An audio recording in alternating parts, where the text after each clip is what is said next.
Hello ladies and gentlemen, Panzer here and welcome back to Dreadnought, and today I'm going to be attempting to play the Corvette again.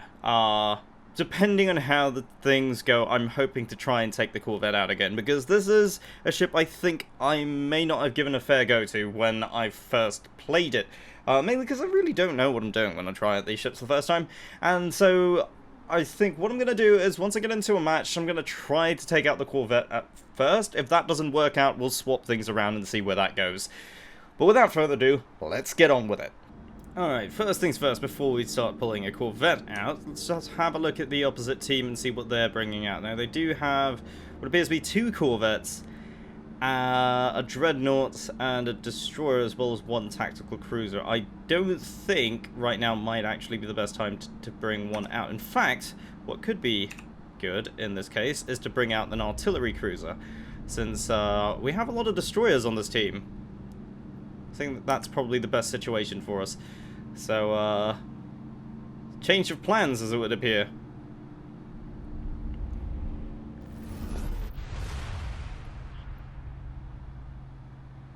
All stations, look alive. We got enemy contacts incoming. Okay, so here on Kappa Base, we're going to be trying to get some shots in at this guy over here. That's a nuke just outside of range of us, but that tactical cruiser there took the brunt of it. He's using his auto repair to really get some hits on there. Okay, it does appear that somebody's just warped in. And you see that Corvette, those two Corvettes in fact, warped in there just at the last second to really get to us.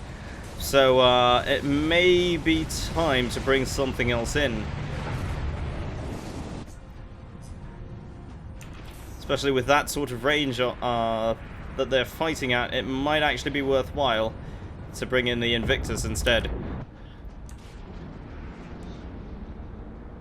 And the main reason I would bring this in is so that we have a lot more close-range firepower that we can use to really counter those Corvettes. As you can see, they're really ripping into those Destroyers now. Just the two of them alone are really, really very dangerous. Alright, that looks like a nuclear torpedo. Very nasty hit on that Gora Destroyer up there. Alright, just keeping a good lookout for those Corvettes again, because I have a feeling they are going to be coming back in again. Alright, there he is.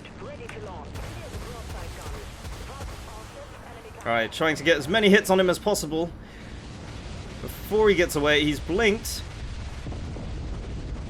but not so lucky.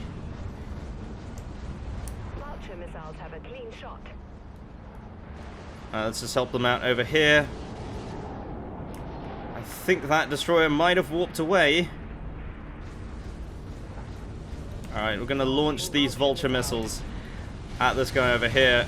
Just get some shots off at them before we back out of the way. Okay, we are taking fire now, so it'd be a good chance to back out and get behind cover again. There is a Corvette behind us again. There's another one coming in.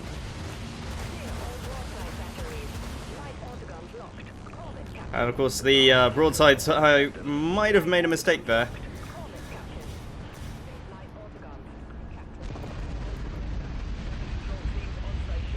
Trying to really put the fire onto this Corvette here. He's managed to blink away. Let's try to drop down behind cover again. Okay, there's that Destroyer over there. Going to fire the broadsides at him. He's not getting away. Unfortunately, that Corvette did get away. And I believe there's a tactical cruiser just on the other side of this rock over here. So it may be a good chance for us to get around and knock out the support from underneath them. They are winning, unfortunately, so definitely not a time for us to be really... Ah, I've just hit the wrong button there. I meant to fire the missiles at him. So we've wasted our broadside. Thankfully, that doesn't take too long to reload. I can't really see him in the sun, though. And those Vultures might have actually lost lock now. Tempest missiles there just getting a couple of shots on me.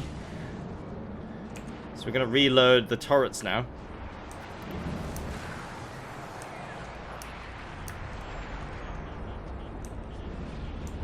Okay, so the missiles are definitely doing some damage. Enemy contact at this location. I don't know what the scorer is doing. He's really getting in the way.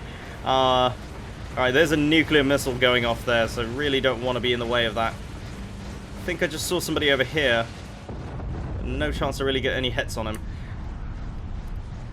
Okay, we do have a Dreadnought on the other side there. I think it might be an Invictus. There's a little Corvette. Plasma batteries locked on. But no such luck. Give you some backup here. Alright, our Invictus over there really needing some help. I think he's under attack from a Corvette. Yes, he is. Light autoguns locked. On your order, thanks, Captain. Okay, that Corvette's been knocked out. On your orders. It does look like they still have 2 Corvettes flying around, though. So they definitely are not changing strategy.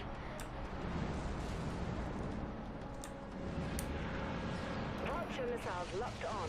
Alright, gonna fire the vultures off at this guy over here. Really just kind of... let's just amplify the guns and try to do as much damage to him as possible. But it doesn't appear to be helping. It's gonna drop down and try to get some repairs done. That tactical cruiser really doing very well keeping up with the repairs. All vessels. We've got an enemy contact. Right, so he's just marked the Corvette over there. There is another one coming in.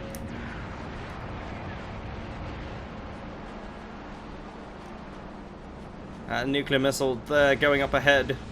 All vessels. We've got It is coming down on us. Just outside of range. Okay, missiles are reloaded, so are the guns. shot.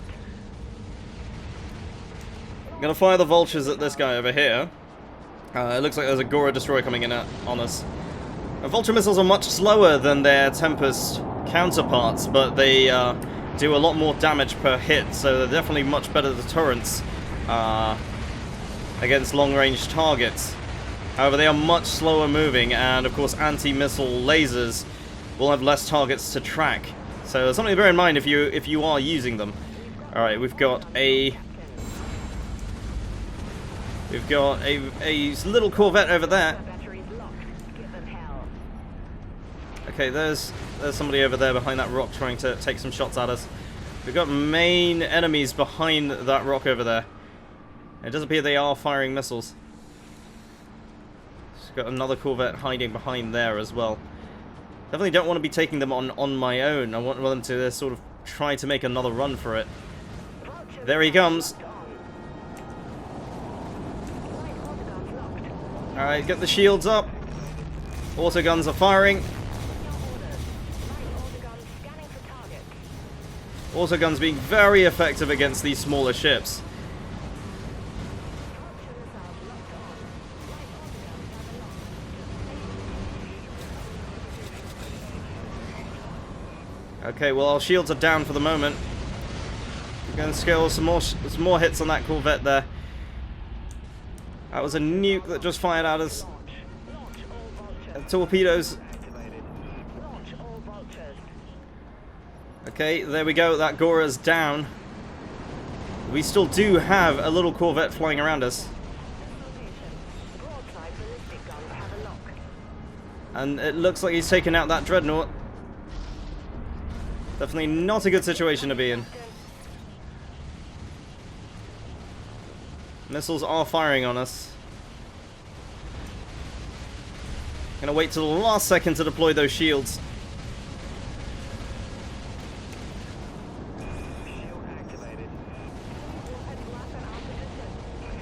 I'm gonna fire the broadside at this guy. And he's taken us out. I think the torpedoes didn't hit us, but he might have got us with the beam turrets instead. Actually, looking at the damage feed, no, that definitely were the repeaters that got us instead. So if he had been using the beam turrets, he might have actually gotten us a lot sooner than that. Unfortunately, with us being attacked from the forward side there and having to deal with the corvettes at the same time, definitely not an ideal situation there. So now we've spawned on the opposite side here. Now, of course, there are two options. I could definitely go down the middle to really support, to get there as soon as possible. So let's fire up the engines and see if we can get there. But that could also leave us surrounded, so it is a bit of a risky maneuver.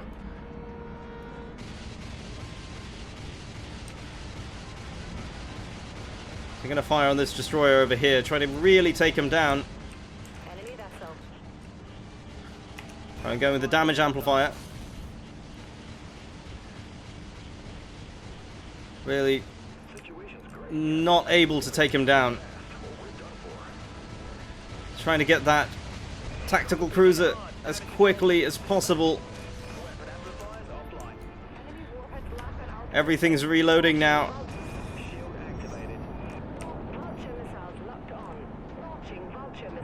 Really needing to take out